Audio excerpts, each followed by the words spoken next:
Hi అండి, welcome back to our channel Swathi tasty vlog. ఈరోజు fish ప్రియులకి ఎంతో ఇష్టమైన ఫిష్ ఫ్రై అయితే చేసుకుంటున్నాము. అది కూడా చాలా టేస్టీగా. ఫ్రై అంటే ఇష్టం లేని వాళ్ళు ఎవరుంటారు చెప్పండి. మరి అంత ఇష్టమైన ఫిష్ ఫ్రైని మనం ఎంత ఇష్టంగా చేసుకుంటే అంత టేస్ట్గా ఉంటుంది కదా. మరి అంత టేస్ట్ రావాలంటే ఇక్కడ మనం చేసే ప్రతి ఇంగ్రీడియంట్ ఇంకా మసాలా అయితే చాలా ఇంపార్టెంట్. ఆ మసాలా ద్వారానే ఫిష్ ఫ్రైకి అసలైన టేస్ట్ వస్తుంది. లోపల జ్యూసీగా బయట క్రంచీగా తినే కొద్దీ తినాలనిపించే ఈ ఫిష్ ఫ్రైని వీడియో టోటల్ గా చూడండి. మీరు కూడా ఇంత రుచికరమైన ఫిష్ ఫ్రై అయితే ఆస్వాదించవచ్చు. మరి ఇంకెందుకు ఆలస్యం, ఇంతవరకు మన ఛానల్ ఎవరైతే సబ్స్క్రైబ్ చేసుకోలేదో సబ్స్క్రైబ్ చేసుకొని ఒక లైక్ కూడా చేయండి. ఇక్కడ ఏ రకం ఫిష్ తీసుకున్నా కానీ ఫిష్ కట్టింగ్ మరీ లావుగా ఉండొద్దు, మరీ సన్నగా ఉండొద్దు. ఈ విధంగా మీడియం సైజులో ఉండాలి. మంచిగా సాల్ట్ ఇంకా నిమ్మరసం వేసుకొని 2-3 టైమ్స్ అయితే వాష్ చేసుకుంటే నీచు వాసన రాకుండా ఉంటుంది.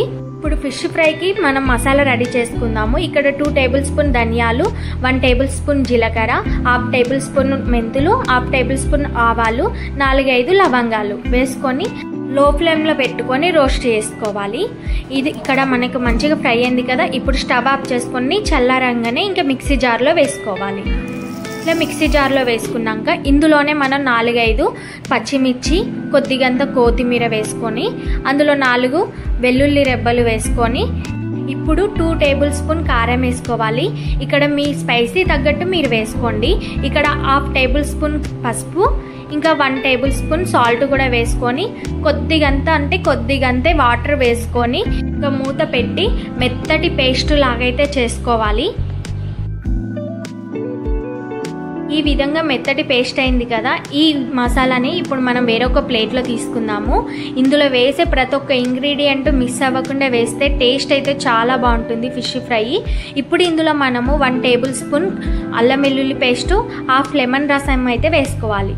ఇందులోనే ఇప్పుడు మనము 2 టేబుల్ స్పూన్ వరకు అయితే కార్న్ ఫ్లోర్ వేసుకోవాలి. వేసుకొని అంతా కూడా చక్కగా కలుపుకోవాలి. ఇక్కడ మనకి మసాలా మరీ గట్టిగా ఉండకూడదు, మరీ లూజుగా ఉండవద్దు. ఈ విధంగా మనకు కన్సిస్టెన్సీ ఉండాలి. ఇప్పుడు ఇందులో మనమైతే ఫిష్ అయితే వేసుకొని ఫిష్కి అయితే మంచిగా మసాలా అంతా కూడా అప్లై చేసుకోవాలి. ఈ విధంగా అన్ని 4 వైపులా కూడా ఫిష్కి మంచిగా అప్లై చేసుకోవాలి మసాలా అనేది. ఈ విధంగా మసాలా పట్టించిన ఫిష్ని ఒక 1 అవర్ పాటు ఫ్రిడ్జ్లో మనము మ్యారినేషన్ చేసుకోవాలి. మ్యారినేషన్ చేయడం వల్ల ఫిష్కి మంచిగా మసాలా పట్టి మంచి టేస్ట్ అయితే ఉంటుంది. 1 అవర్ తర్వాత అయితే మంచిగా ఫిష్ అయితే ఒక్కొక్కటిగా వేసుకొని ఫ్రై అయితే చేసుకుంటున్నాను.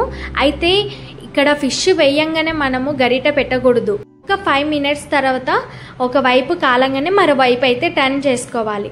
అయితే స్టవ్ మెయిన్గా మీడియం టు లో ఫ్లేమ్లో పెట్టుకుంటూ ఫిష్ని అయితే ఫ్రై చేసుకోవాలి. లేదంటే బయట తొందరగా కలర్ వచ్చేస్తుంది, లోపల కుక్ అవ్వదు. ఈ విధంగా అన్ని ఫిష్లు కూడా ఫ్రై చేసుకోవాలి.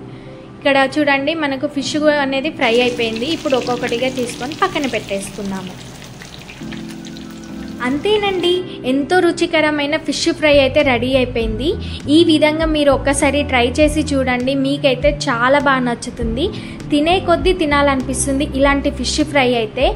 చాలా బాగుంది కదా కలర్ఫుల్గా. ఇంకా ఫిష్ కూడా చాలా బాగా కుక్ అయిపోయింది. చూస్తుంటేనే నోరు ఊరుతుంది కదా. మరి ఇంకెందుకు ఆలస్యం, వెంటనే ఫిష్ తెచ్చుకొని ఫిష్ ఫ్రై అయితే ఈ విధంగా ట్రై చేయండి. ఎలా వచ్చిందో కామెంట్ సెక్షన్లో అయితే కామెంట్ చేయడం మర్చిపోకండి. ఇంతవరకు మన ఛానల్ ఎవరైతే సబ్స్క్రైబ్ చేసుకోలేదో సబ్స్క్రైబ్ చేసి ఒక లైక్ కూడా చేయండి. ఇంకా మరిన్ని రెసిపీస్ కోసం ఫాలో అవ్వండి Swathi tasty వ్లాగ్ని.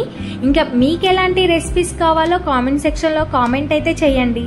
Until then, bye.